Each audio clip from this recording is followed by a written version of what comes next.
Olá, sejam bem-vindos ao Oscar Cursos. Aqui quem fala é Paulo Peixoto. Estamos aqui em mais uma aula de Direito Administrativo para trabalhar com vocês questões interessantes, temas e dicas que vão te ajudar na preparação e para que você consiga aí ter um resultado satisfatório na primeira fase do exame de ordem da OAB.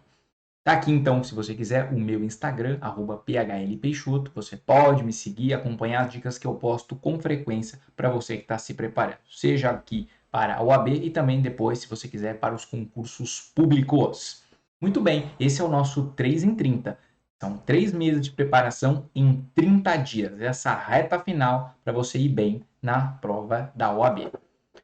Então vamos lá colocar o material, a nossa primeira questão de direito administrativo, que tem como tema atos administrativos e também fala um pouquinho sobre os agentes públicos, né? Mistura esses dois temas. Caiu no 30º exame e tinha o seguinte enunciado: José, servidor público federal, ocupante exclusivamente de cargo em comissão, foi exonerado, tendo a autoridade competente motivado o ato em reiterado descumprimento de carga horária de trabalho pelo servidor. José obteve, junto ao Departamento de Recursos Humanos, documento oficial com extrato de seu ponto eletrônico comprovando o regular cumprimento de sua jornada de trabalho. Assim, o servidor buscou assistência jurídica junto a um advogado que lhe informou corretamente, à luz do ordenamento jurídico, que. Então, antes de eu colocar as alternativas, vamos refletir um pouco, certo? José, servidor, ocupante de cargo em comissão. O cargo em comissão é aquele cargo conhecido como livre nomeação e livre exoneração, certo? A pessoa está lá ocupando o cargo, ela foi nomeada a qualquer tempo, a autoridade vai lá e nomeia, e ao mesmo tempo a autoridade pode exonerar, certo? Aquela pessoa pode tirá-la do cargo a qualquer tempo. Ela não prestou um concurso público e adquiriu estabilidade, né? O cargo efetivo é aquele que você vai, presta o concurso, certo? É nomeado, depois tem posse, aí começa o efetivo exercício. Depois de 3 anos adquire estabilidade. Cargo em comissão, não.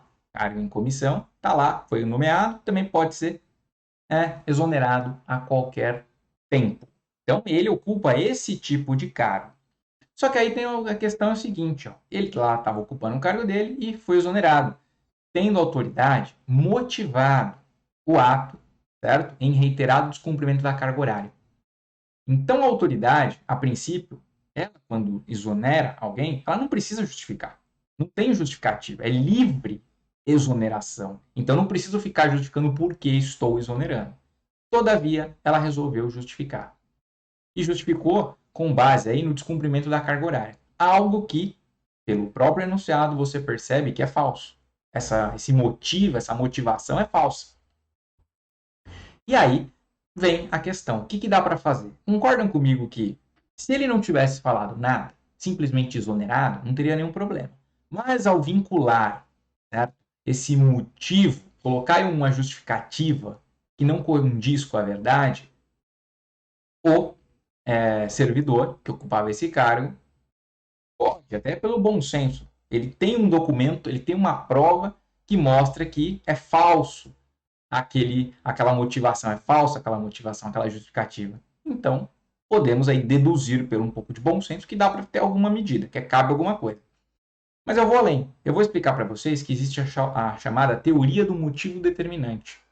E um ato, certo, que é discricionário, como a exoneração, se houver uma exposição de motivos, né, essa exposição de motivos vinculará o ato. Então, aquele ato ele vai acabar ficando dependente da motivação, dos motivos expostos, certo? E aí, se os motivos expostos são falsos, consequentemente, o ato se torna ilegal e pode ser invalidado. Então, se você lembrar desses pequenos detalhes, você matava essa questão. Olha só o que diz a alternativa A. Não é viável o ajuizamento de ação visando invalidar o ato, eis que o próprio texto constitucional estabelece que cargo em comissão é de livre nomeação e exoneração pela autoridade competente, que não está vinculado ou limitado aos motivos expostos para a prática do ato administrativo. É o contrário do que eu acabei de falar. Então, se os motivos aqui foram expostos, vinculou-se, certo? Eles foram vinculados ao ato administrativo. Então, se o motivo é falso, o ato acaba sendo ilegal. Então, essa alternativa A risca para fora. Letra B. Não é viável o ajuizamento de ação judicial visando invalidar o ato de exoneração, eis que tal ato é classificado como vinculado. Não, é um ato discricionário. A gente já mencionou que é um ato discricionário, livre exoneração. Então não tem sentido aqui continuar, né? Está dizendo que é um ato vinculado, então risca essa letra B. Letra C. É viável o ajuizamento de ação judicial visando invalidar o ato de exoneração, eis que, apesar de ser dispensável, olha lá, a motivação para o ato administrativo discricionário de exoneração, uma vez expostos os motivos que conduziram à prática do ato, estes passaram a vincular a administração pública. Exatamente, em razão da teoria dos motivos determinantes. A administração ficou vinculada ao motivo que a autoridade alegou, que foi ali o não cumprimento da jornada de trabalho. Isso é falso, então pode-se invalidar o ato. Letra C de campeão é a correta. Letra D, por desencargo, é viável o ajuizamento de ação judicial, até aqui parece adequado, visando invalidar o ato de exoneração, eis que, por se tratar de um ato administrativo vinculado, já paro por aqui, não é vinculado, ele é um ato discricionário, como a gente viu. Certo, pessoal? Então tem que ficar muito atento a esses pequenos detalhes. Não é só a parte geral que ele cobrou uma pequena exceção aí, a aplicação da teoria dos motivos determinantes que vinculam a administração, certo? E com um pouco de bom senso, você viu, bom, se ele tem prova de que aquela justificativa era falsa, então, pela lógica, você poderia já excluir as outras alternativas que falavam de inviabilidade de ação. Você talvez ficasse, ou aqui, né, com a alternativa C e D. E aí você teria que ver qual se adequava melhor. Mas já excluímos, né, duas alternativas logo de cara, só com um pouquinho de bom senso. Bom, essa é uma questão interessante. Então, letra C de cachorro é a letra correta.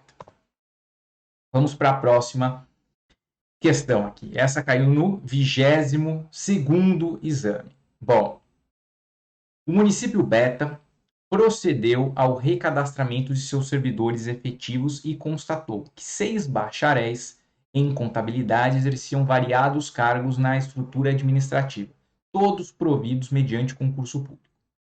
Verificou também que existiam 10 cargos vagos de auditores fiscais e tributos decorrentes de aposentadorias havidas nos últimos anos.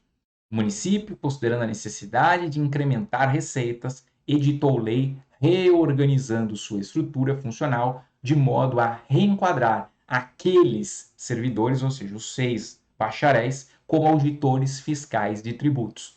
Com base na hipótese apresentada acerca do provimento de cargo público, assinale a afirmativa correta.